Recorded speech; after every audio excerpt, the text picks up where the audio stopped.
Bonsoir à tous, bienvenue dans le 7-8 journal sur TV 78, tour d'horizon de l'actualité locale et régionale. Tout de suite, les titres de ce jeudi 24 mai.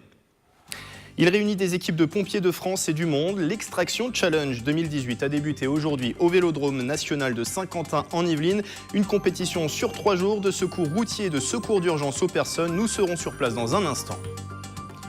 Musulmans, chrétiens, juifs et élus locaux rassemblés pour rompre le jeûne du Ramadan. La rencontre était organisée hier à Coignères, un moment de partage à l'initiative du collectif des associations musulmanes de Saint-Quentin en Yvelines.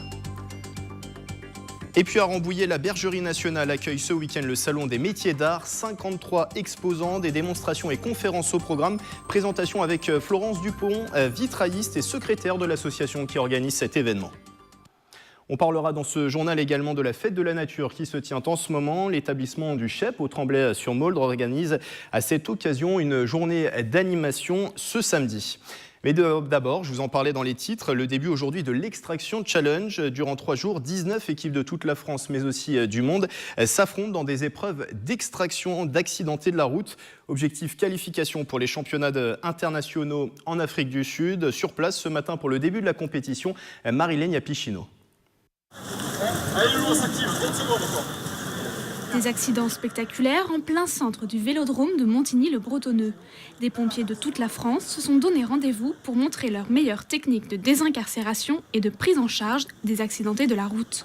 Ce matin, l'équipe des Alpes-Maritimes tentait de relever le challenge. Ils avaient un cas très difficile, avec 2 personnes qui étaient incarcérées dans la voiture retournée sur le toit. Ils se sont bien débrouillés. Regardez-moi les gars, regardez-moi. 19 équipes françaises et 3 équipes internationales sont venues participer à cette 3e édition. La compétition tourne autour de 2 épreuves, 10 minutes pour extraire une victime, 30 minutes quand il y en a 2. Un véritable travail d'équipe orchestré par les capitaines. N'oubliez pas les casques les gars. C'est un objectif de partage de la connaissance autour du monde sapeur-pompier de la désincarcération. C'est un objectif qui est porté depuis une dizaine d'années au travers le monde. La France s'est inscrite dans cette technique depuis 3 ans. Pour la première fois cette année, le département des Yvelines a sa propre équipe. Les 8 pompiers se sont entraînés depuis le mois de janvier pour ces épreuves prévues vendredi et samedi. C'est une envie, ça fait partie de nos missions aussi de tous les jours dans le cadre de sapeurs-pompiers. Ça demande un petit peu de technique, l'utilisation de matériel et puis aussi un petit peu de réflexion au niveau des accidents de la route, quoi. L'événement est ouvert au public et pour l'occasion, un espace prévention est mis en place à l'extérieur. 2500 collégiens et lycéens yvelinois sont sensibilisés aux risques de la route à travers différents simulateurs, histoire de rappeler qu'avant de désincarcérer, mieux vaut éviter l'accident. On leur fait prendre conscience de leur fragilité, à un âge où ils se sentent vraiment très très forts et où ils deviennent de plus en plus, c'est pourquoi ils prennent davantage de risques et c'est pourquoi malheureusement les jeunes de 15-24 ans sont 2 fois plus sinistrés sur la route que les autres tranches d'âge. Le challenge extraction des sapeurs-pompiers se poursuit jusqu'à samedi. Le vainqueur se qualifiera pour le championnat mondial cette année en Afrique du Sud. Et on retrouvera dans un instant en direct sur place Mickaël Elmidoro depuis le Vélodrome national. Les pompiers qui étaient hier mercredi sur le terrain de la Couldre à Montigny-le-Bretonneux, leur sélection nationale de rugby en blanc sur les images affrontait celle de la police nationale. 2e édition de ce match caritatif au profit d'Orphéopolis et de l'ODP, 2 œuvres qui accompagnent les orphelins et les familles des sapeurs-pompiers et policiers. L'ensemble des fonds récoltés a été ainsi reversé à ces 2 associations. Propos recueillis par Patrick Jacques de Dixmude. Malheureusement, on est des professions à risque quand même. Et effectivement, tous les ans, il y a de nos collègues qui décèdent en intervention ou hors intervention. Et effectivement, ces œuvres-là prennent en charge les orphelins ainsi que la famille, les parents qui restent, de manière à les aider à continuer dans la vie normale. L'enjeu était évidemment bien ailleurs, mais la rencontre s'est terminée en tout cas sur le score de 26 partout et on reparle de sport plus tard dans cette édition. C'est un moment important pour les musulmans durant le mois de Ramadan, l'iftar ou la rupture du jeûne après le coucher de soleil. Un moment de convivialité partagé hier par différents représentants de cultes locaux à Coignères. C'était à l'invitation du collectif des associations musulmanes de Saint-Quentin en Yvelines. Des élus étaient également présents pour ces échanges. Le reportage de Nicolas Kirillovitz et Patrick Jacques de Dixmude. Chrétiens, juifs, musulmans et des personnalités politiques, tous réunis le temps d'une soirée. L'image est hautement symbolique, rendue possible grâce au dîner organisé par le collectif des musulmans de Saint-Quentin en Yvelines et ses environs. Pour une rupture du jeûne interreligieuse, un moment de partage unique, favorablement accueilli par les représentants des différentes confessions. C'est important que l'on puisse avoir des relations suffisamment fortes et puis que l'on se connaisse, c'est ça qui est important. On n'est pas dans la réflexion de fond, de théologie, le débat de société, etc., mais dans l'amitié, on marche ensemble. C'est de ce tissu social et de ces rapports entre associations musulmanes, pouvoir public et autres associations cultuelles des autres cultes, sur des petits territoires qui, mis bout à bout, créent une légitimité au collectif que je préside, le CAM 78. Pas de grands discours ni de débats enflammés donc pour ce dîner, mais la volonté de favoriser les échanges locaux. Des personnalités politiques étaient également présentes pour ce rendez-vous inscrit dans un contexte national tendu. C'est vrai que dans cette période un peu compliquée, avec le terrorisme islamiste, eh bien, il est important que nous, les responsables politiques, on montre bien qu'il faut séparer le bon grain de l'ivraie. C'est bien que chacun ait exprimé les valeurs auxquelles il tient, avec chacun leurs paroissiens. Le CAM 78 proposait ce rendez-vous pour la 3e année consécutive. Le collectif regroupe au total 13 associations sur le bassin de Saint-Quentin en Yvelines. Ça y est, on l'a retrouvé, Mickaël Elmidoro qui est en direct depuis le Vélodrome national de Saint-Quentin en Yvelines. L'extraction challenge qui se tient pendant 3 jours. Mickaël, on a vu le sujet en début de journal. Alors, c'est un événement qui tourne autour de la compétition, mais aussi autour de la prévention et la pédagogie. Vous êtes d'ailleurs, Mickaël, devant un bus qui simule des tonneaux. Effectivement, Grégory, les voitures tonneaux, vous connaissiez bien sûr. Et là, derrière moi, il y a un bus qui bascule tout simplement. Pour m'en parler, le capitaine Emmanuel Bécu qui est avec moi. Justement, le bus est en train de basculer derrière nous. Qu'est-ce qui se passe? Donc nous sommes devant un car pédagogique qui simule un basculement. 2 objectifs. Le premier, sensibiliser les personnes au port de la ceinture de sécurité. Le deuxième, leur permettre de comprendre et les flécher concernant une évacuation d'un bus ayant basculé. Combien de basculements vous avez fait aujourd'hui? J'imagine beaucoup. Nous sommes à peu près à une 40aine de basculements, effectivement, avec le millier de scolaires qui étaient présents sur site. C'était une des attractions très prisées. Quel est l'objectif, du coup, de ce basculement? Donc l'objectif de ce basculement est de bien montrer aux scolaires, les sensibiliser au port de la ceinture de sécurité, chose qui n'est pas toujours faite lors des transports scolaires. Et là, aujourd'hui, le deuxième objectif était également de leur montrer comment on fait une évacuation d'un bus ayant basculé.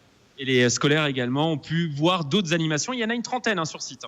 Donc les scolaires ont pu participer à une trentaine d'animations, toutes plus innovantes les unes que les autres, notamment des voitures tonneaux, des voitures crash test, des pistes de sécurité routière, afin de leur prendre conscience du danger de la route. N'oublions pas que ce sont les générations futures.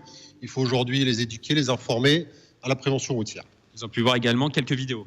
Ils ont également vu des vidéos. Nous avons fait au milieu de la piste de compétition une vidéo afin de leur permettre de réagir interactivement avec leur smartphone sur les conduites à tenir en cas d'accident.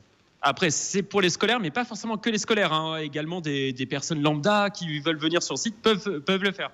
La zone de prévention est bien évidemment ouverte à tout public. La prévention et la sécurité routière, c'est un sujet d'actualité qui n'est pas dédié qu'aux scolaires. Tout public est bienvenu sur notre zone de prévention. Et on peut voir tout ça jusqu'à quand? Jusqu'à ce samedi? Jusqu'à samedi, 17h, au Vélodrome olympique de Montigny-le-Bretonneux. Voilà, vous connaissez tout maintenant, Grégory, sur ce bus tonneau et toutes les animations qui sont autour de cet événement. Et merci à vous, Mickaël, et également à Camille Lambert aux moyens techniques. Hier mercredi s'est tenue la première édition du Paris-Saclay Spring, un rendez-vous dédié à l'innovation avec la présentation notamment du projet Smart City imaginé par Bouygues Énergie et Services implanté sur le territoire de Saint-Quentin en Yvelines. Il s'agit d'un hyperviseur urbain destiné à connecter et piloter à distance tous les équipements d'une ville, que ce soit l'éclairage public ou encore la vidéoprotection. Il sera bientôt opérationnel à Dijon. Écoutez cette interview collectée au micro d'Aurélie Ronze et Manon Varaldo. Donc, je vais vous donner un exemple. Si on a un accident de la circulation, il va falloir passer les feux en clignotant dans la ville, il va falloir rallumer l'éclairage, il va falloir baisser les bornes. Donc tout ça, on va pouvoir le faire depuis un seul outil et de façon très synchronisée et en très peu de temps. Quand d'habitude, il faut ouvrir un logiciel différent, appeler différents interlocuteurs ou intervenants pour qu'ils réalisent ces actions. On vous en parlait hier dans ce journal au Prisme d'Elancourt. Le Prisme d'Elancourt accueillait ce jeudi la 3e édition du challenge de robotique Skirob. Le concept, plus de 1000 élèves de la maternelle au BTS ont programmé des robots. Leur machine doit réussir à boucler des parcours. Cette année, le rendez-vous était focalisé sur la Ryder Cup. Michael Elmidoro et Manon Varaldo. Des robots déguisés, des supporters enthousiastes, du stress. Bienvenue à la 3e édition du challenge de robotique Skyrob. En arrivant, les 1000 élèves de 40 établissements n'ont qu'un objectif en tête, prouver qu'ils ont programmé le robot parfait. Ils ont envie de gagner, effectivement. Il y a quand même une compétition et c'est pour ça aussi qu'ils ont été tant motivés toute l'année pour faire des efforts, pour progresser, pour résoudre les bugs. C'est bien parce qu'il y a une compétition. Donc du coup, un vrai projet derrière. Tous ont travaillé sur un cahier des charges élaboré en lien avec l'éducation nationale. Le thème, la Ryder Cup 2018 qui se tiendra en septembre à Saint-Quentin en Yvelines. Un jury spécialisé composé d'une dizaine de personnes s'est chargé de noter cette partie de mini-golf 2.0. C'est un petit peu délicat parce qu'on sent qu'ils ont travaillé, ils peuvent être parfois déçus parce que ça ne fonctionne pas comme ils le voudraient, parce que les conditions ne sont pas les mêmes qu'à l'école, évidemment. Les robots ne réagissent pas toujours pareil, il y a des pannes parfois, ils n'arrivent pas à les démarrer, voilà. Des mésaventures qu'ont connues ces élèves d'école primaire de Trappes. C'est vraiment décevant parce qu'on a vraiment travaillé et on avait réussi. Juste avant de venir, on avait bien réussi. Mais maintenant qu'on est sur scène, il y a des petits soucis. Ça permet aux enfants aussi d'avoir le droit à l'erreur. Donc on l'a vu aujourd'hui, ils sont préparés à ça. Ils savent que le robot, il avance pas tout seul. Il faut le programmer avant sur un logiciel. D'autres, au contraire, ont vu leur investissement de l'année récompensé. C'est grâce au travail de l'école. À force de travailler, on arrive. C'est parce qu'on a réussi à le programmer bien, à bien le programmer.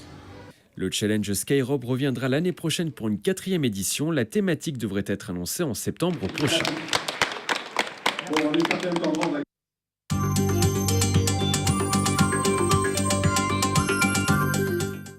Et jusqu'au 27 mai, c'est la fête de la nature. Des animations se déroulent partout en France pour cette 12e édition sur le thème de voir l'invisible.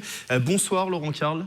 Bonsoir à vous. Vous êtes le chef d'établissement du centre horticole d'enseignement et de promotion qui est situé au Tremblay-sur-Mauldre. Alors le CHEP fête la nature le samedi 26 mai.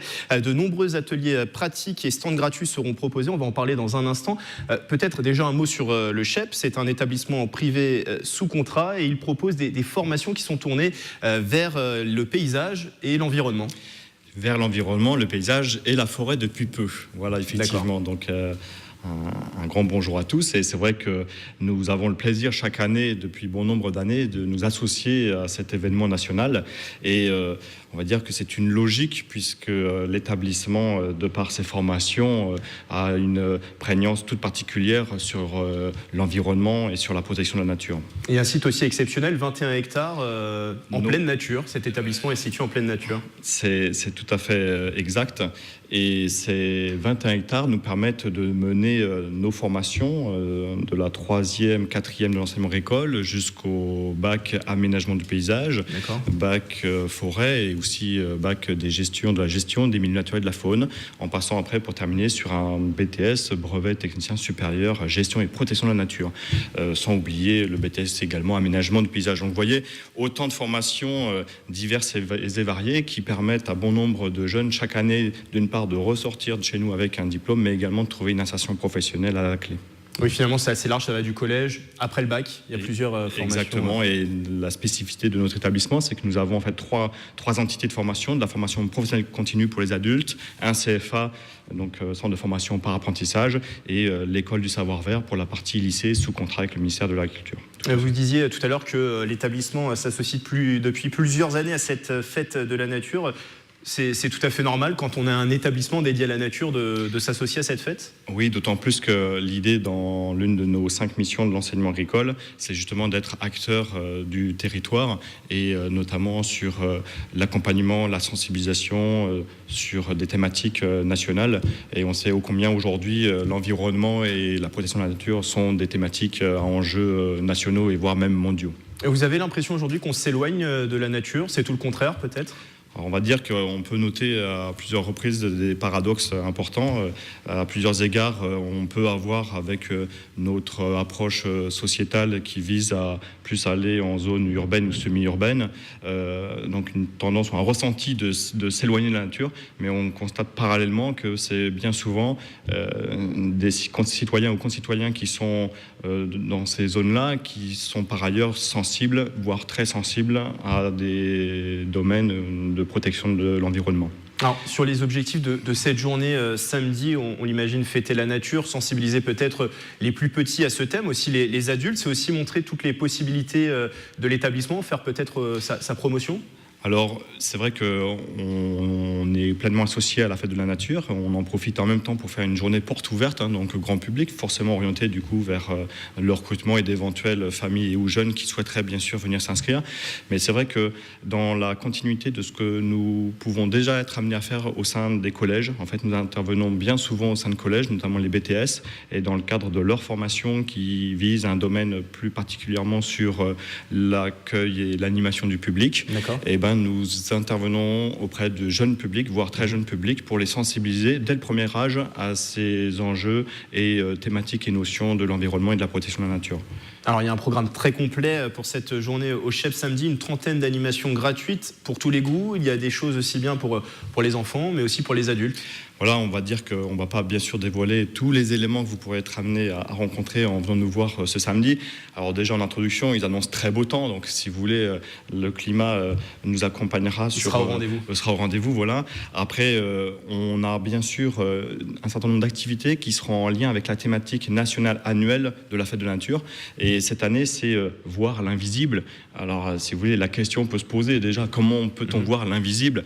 Et donc à ce titre, nous avons réalisé et organisé un certain nombre d'animations qui tourneront autour de cette thématique-là. Alors j'en dis pas plus, mais voilà, on va parler de microscopes électroniques par exemple, mais aussi de loupes binoculaires, mais aussi aujourd'hui dans la nature, les forces de la nature qui peuvent nous animer sans qu'on les voit par ailleurs. Et donc il y a des découvertes sur ces thématiques-là qui seront de fait aussi intéressantes pour les jeunes que pour les adultes. On l'a compris, quelques surprises samedi. Voilà. Il y a un programme aussi qui est établi. Par exemple, une mini-ferme pédagogique qui sera proposée. Également un concours de pêche. Alors, concours de pêche, mini-ferme, l'idée, si vous voulez, c'est que pour sensibiliser au mieux les jeunes à ces thématiques-là, on se rend compte que de pouvoir parler du concret, de pouvoir, on va dire, montrer des animaux, des insectes, des amphibiens, des batraciens à des tout petits, et par cela même, on arrive à faire passer un certain nombre de notions qui sont importantes par la suite. Donc, bien sûr, effectivement, une présence d'animaux faune-flore sur le site. Et on n'oublie pas non plus que nous sommes rattachés à la Ligue de protection des oiseaux et donc site LPO depuis quelques années déjà.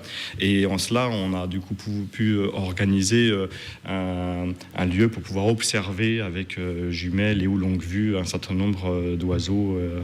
Voilà, donc des activités qui seront de fait très attrayantes pour la plupart du public. Oui. Et à ce titre, on a même, pour tout vous dire, des élus qui viendront nous voir, et je pense tout particulièrement à des maires et ou même des députés. Donc vous voyez, c'est assez large en termes d'aura que cette journée peut avoir pour notre établissement. Et on précise, c'est important, que le public peut venir avec son pique-nique. Exactement, si vous voulez, vous le disiez tout à l'heure, 21 hectares avec un grand arboretum, une belle roseraie. Et donc, avec le beau temps qui sera présent, je ne peux qu'inviter les uns les autres à venir passer la journée à nos côtés. Merci Laurent Carle d'avoir été avec nous. Merci à vous. Chef d'établissement du Chep. Et le programme complet de cette fête de la nature au Chep est à retrouver donc sur le site internet qui s'affiche en bas de l'écran. Je rappelle qu'elle se déroule ce samedi. Football, ce soir on joue la finale de la Ligue des champions féminines. L'Olympique lyonnais affronte Wolfsburg. La pratique féminine qui est en plein essor dans le département. Le district des Yvelines a enregistré cette année 9% de licenciés supplémentaires. Au Magny Football Club, une section féminine vient de voir le jour. Une journée découverte était proposée samedi dernier au stade de la Pointe de Chevincourt. Manon Varaldo, Nicolas Dandry. Connaître le positionnement de son corps par rapport au ballon, travail sur la technique, conduite de balle, match ou encore atelier tir, tel était le programme de la journée découverte de la section féminine du Magny Football Club. On a envie de relancer le football féminin sur Magny. On est convaincu du potentiel de joueuses qu'il peut y avoir sur la commune et les communes avoisinantes. Cette année, on se donne le challenge de remonter une section pour la saison prochaine. Aujourd'hui, tout ce qu'on fait, c'est pas pour se garder... se dire qu'on aura 3-4 joueuses, non, on espère vraiment créer une section féminine avec une ou deux équipes dans différentes catégories. Oui. Aujourd'hui, la pratique féminine est en pleine expansion. En 4 ans, le nombre de licenciés a doublé dans les Yvelines. Mais le football reste catalogué pour beaucoup comme un sport dit masculin, au grand désespoir des futures joueuses de Magny-les-Hameaux. C'était intéressant, on n'a pas du football féminin ici. Et parce que le football féminin, c'est pas joué partout et faut que ce soit plus développé. Je vois pas pourquoi on privilégierait plus les garçons que les filles. C'est du... comment ça s'appelle ? Sexisme. Merci. Avec cette journée découverte et en dépassant les stéréotypes, des passions pour le football sont nées. D'abord, c'est jouer avec les autres et apprendre à jouer au foot. J'aime bien faire des passes et être au goal. Avis aux amatrices, la prochaine session découverte du football féminin du club de Magny se déroulera le 2 juin au stade de la Pointe de Chevincourt à 16h. Avant de clôturer ce journal, c'est un événement qui a lieu ce week-end à Rambouillet. Le salon des métiers d'art se tient samedi et dimanche à la Bergerie nationale. C'est dans les granges de la Cour royale. 53 exposants seront présents. Bonsoir Florence Dupont. Bonsoir. Vous êtes vitrailliste basé à Dourdan en Essonne, secrétaire de l'association des artisans d'art de la Vallée Chevreuse qui organise ce salon. Alors présentez-nous déjà cette association, quels sont ses buts, ses missions ? Donc l'association des artisans d'art existe depuis 2002 et notre mission est de promouvoir les métiers d'art sur le territoire de la Vallée de Chevreuse. Et donc pour ça, nous organisons des expositions, des salons 2 fois par an, et un à l'automne, un au printemps. Cette fois, nous sommes donc accueillis à la Bergerie nationale de Rambouillet. Ça, c'est la première fois. Alors, ce salon n'est pas une première, mais en tout cas, le fait d'être à la Bergerie nationale, c'est une première. Exactement. Voilà, jusqu'à présent, on a longuement été à Châteaufort en Yvelines, au Moulin d'Ors. Mais voilà, pour la première fois, nous sommes donc à la Bergerie nationale. La Bergerie qui est un haut lieu d'histoire, mais aussi pour l'artisanat. La laine mérinos s'est développée à partir de cette Bergerie nationale de Rambouillet, en tout cas en France. J'imagine que ça revêt une importance particulière d'être présent ici. On est très heureux d'être accueillis là-bas. C'est un beau lieu, évidemment, avec beaucoup d'espace. Donc les exposants seront gâtés, et le public aussi, pour venir regarder. Donc tout au long du week-end, nous allons avoir des démonstrations. En fait, de nombreux métiers sont représentés. Le travail du bois, du verre, le travail du cuir, de la céramique. Donc beaucoup de métiers, des bijoutiers, des ébénistes. Donc finalement, oui, il y a 53 exposants, c'est un panorama global sur l'artisanat d'art. On a fait en sorte de choisir de nombreux métiers, le plus large possible. Et donc les exposants qui seront là donneront des démonstrations de leur métier. Donc à partir de samedi jusqu'à dimanche, en fait. Toute la journée, de 15h à 18h, vous aurez des démonstrations pour voir comment ces artisans travaillent, avec quels matériaux, quels outils, quelles sont leurs techniques, quels sont leurs savoir-faire. On est sur du Made in France ? Absolument, oui. Ça de beaux jours de... Made in France, alors de la région. Et Made in France ? Oui, bien sûr. Oui, on est là pour ça.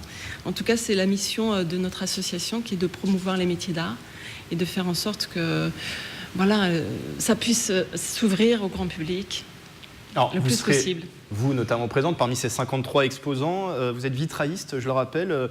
Parlez-nous un peu de votre activité. Quel type de réalisation faites-vous ? Donc moi, je travaille, je crée des vitraux, je travaille pour des privés et des publics en création contemporaine. Donc Voilà, c'est un métier qui a de longues années derrière lui, mais qui peut être revisité au goût du jour. C'est ce que je fais. D'accord, donc on voit d'ailleurs certaines de vos réalisations à l'écran. Vous avez dit des démonstrations, des conférences aussi, c'est ça? Alors en fait, des démonstrations, des conférences. Donc on va avoir de la vannerie, une personne qui fait des savons, de la sellerie, réfection de sèche, réfection de tableaux. Donc voilà, ce sera très intéressant pour tout public en fait. Dernière question pour une édition réussie, quels ingrédients doivent être réunis ce week-end? Alors, de l'enthousiasme et puis de la joie de partager nos métiers, en fait. Ce salon des métiers d'art, je rappelle qu'il est au programme samedi et dimanche à la Bergerie nationale de Rambouillet.